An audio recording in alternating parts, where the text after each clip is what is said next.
Assalamualaikum warahmatullahi wabarakatuh. Terima kasih atas kesempatannya. Di sini saya akan menjelaskan matpen saya yang berjudul Corporate Governance dan Profitabilitas pada Perusahaan Go Public di Indonesia. Disusun oleh saya sendiri, Intan Putri Anindya dengan NIM 2019 210-131, dan saya di sini berkolaborasi dengan DR Anggraini SE MSI. Di sini selanjutnya ada pokok bahasan. Yang pertama ada kerangka pemikiran, yang kedua ada hipotesis penelitian dan pengukuran variabel dan perhitungan.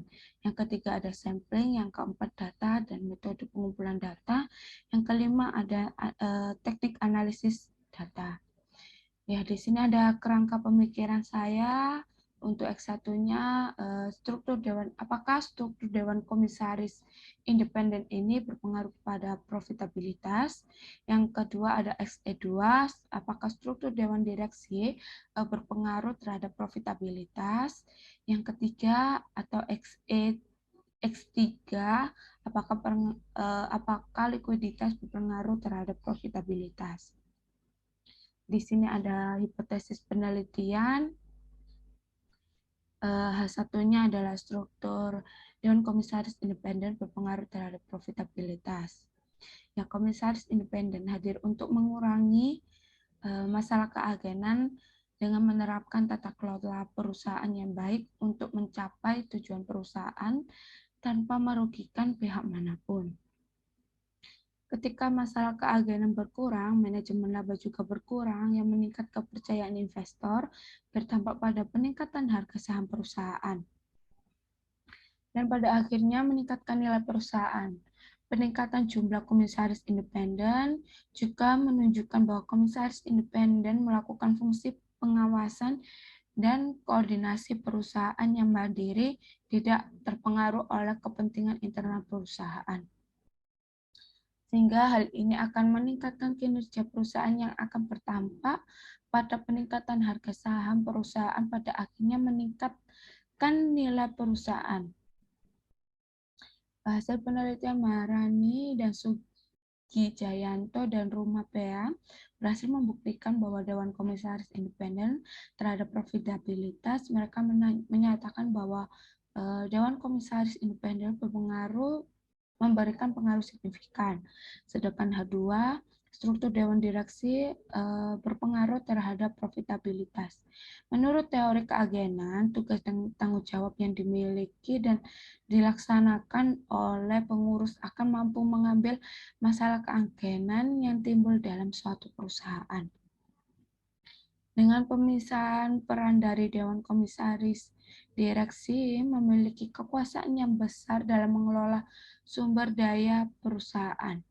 Peran direksi dalam suatu perusahaan adalah menentukan arah kebijakan dan strategi sumber daya perusahaan, baik dalam jangka pendek maupun jangka panjang, sehingga dalam hal perusahaan dengan Dewan Direksi akan meningkatkan kinerja perusahaan, dan dengan demikian kinerja perusahaan. Hal tersebut berdampak pada peningkatan harga saham dan profitabilitas perusahaan. Semakin besar jumlah Dewan Direksi, maka semakin baik jaringan hubungan dengan dunia luar yang dapat meningkatkan kinerja perusahaan, sehingga mempengaruhi harga perusahaan dan profitabilitas. Yang ketiga ada H3, likuiditas berpengaruh terhadap profitabilitas. Semakin besar nilai current ratio menunjukkan bahwa profitabilitas akan meningkat. Profitabilitas yang baik akan menunjukkan kemampuan perusahaan untuk memenuhi kewajiban jangka pendek atau semakin baik. Tingkat likuiditas yang lebih tinggi dapat meningkatkan kredibilitas perusahaan, mendapatkan reaksi positif dari investor, memberikan kemampuan untuk perusahaan dan investasi meningkat profitabilitas. Hasil penelitian Fadila berhasil membuktikan bahwa likuiditas terhadap profitabilitas, mereka menyatakan bahwa likuiditas memberikan pengaruh signifikan dan berhubungan positif terhadap rasio profitabilitas. Ya, di sini ada pengukuran variabel dan perhitungan. Profitabilitas, di sini saya menggunakan ROA. Rumusnya adalah laba bersih dibagi total aset dikali 100%. Sedangkan struktur Dewan Komisaris Independen, yaitu jumlah komisaris independen dikurangi jumlah seluruh anggota Dewan Komisaris. Sedangkan struktur Dewan Direksi atau jumlah Dewan Direksi. Sedangkan likuiditas adalah current ratio atau rumusnya itu aset lancar dibagi kewajiban lancar. Ya, di sini saya menggunakan sampling. Pada penelitian ini, populasi dan sampling yang digunakan adalah perusahaan go public yang terdaftar di Bursa Efek Indonesia selama periode 2019 sampai 2021. Teknik pengambilan sampel yang akan dilakukan pada penelitian ini menggunakan teknik purposive sampling.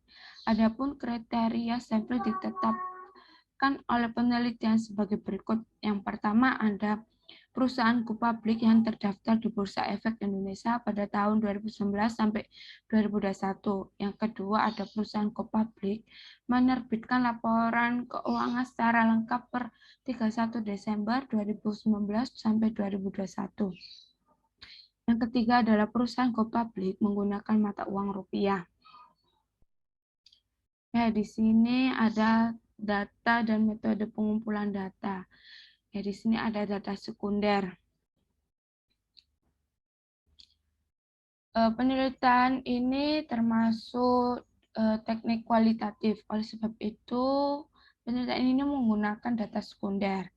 Data sekunder dapat diperoleh dari data yang dipublikasikan di Bursa Efek Indonesia. Yang digunakan untuk mengambil data dibutuhkan dalam penelitian. Dengan data sekunder yang diperoleh dari website www.idx.co.id, maka kita tidak harus mengakses website dari masing-masing perusahaan yang terdaftar di Bursa Efek Indonesia. Sedangkan untuk penelitian ini saya menggunakan teknik dokumentasi dalam teknik pengumpulan datanya.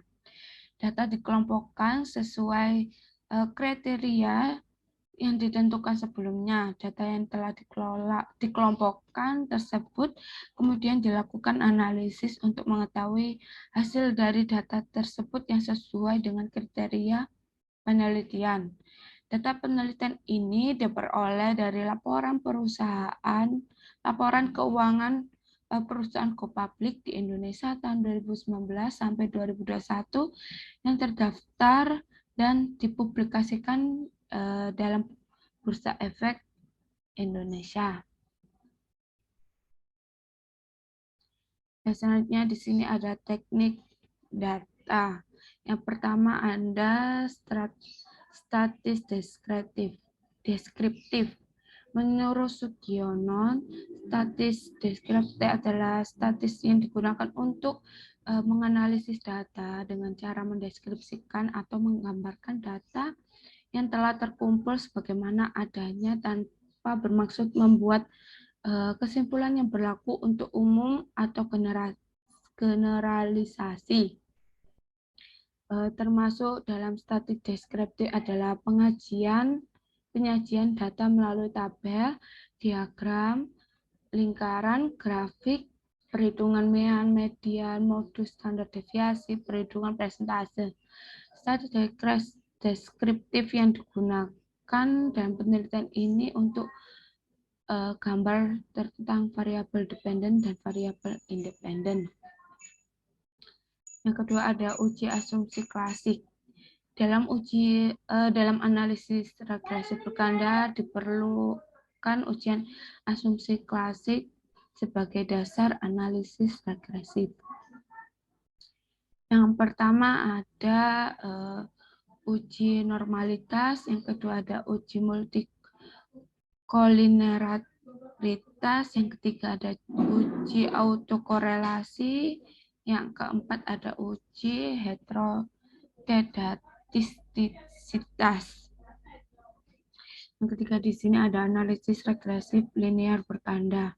Analisis regresif linear bertanda dan penelitian ini digunakan untuk mengukur atau tidaknya pengaruh antara struktur Dewan Komisaris Independen, struktur direksi, likuiditas terhadap profitabilitas sebagai variabel dependen. Yang keempat ada uji hipotesis. Pengujian hipotesis digunakan untuk menguji kebenaran suatu pernyataan secara statis dan menarik kesimpulan tentang apakah akan menerima atau menolak pernyataan tersebut. Uji hipotesis dapat dilakukan dengan analisis linear bertanda, yaitu hubungan linear antar dua atau lebih variabel bebas. Ada uji F, ada koefisien determinan, dan uji statistik. Sekian, terima kasih dari saya. Mohon maaf sebelumnya. Wassalamualaikum warahmatullahi wabarakatuh.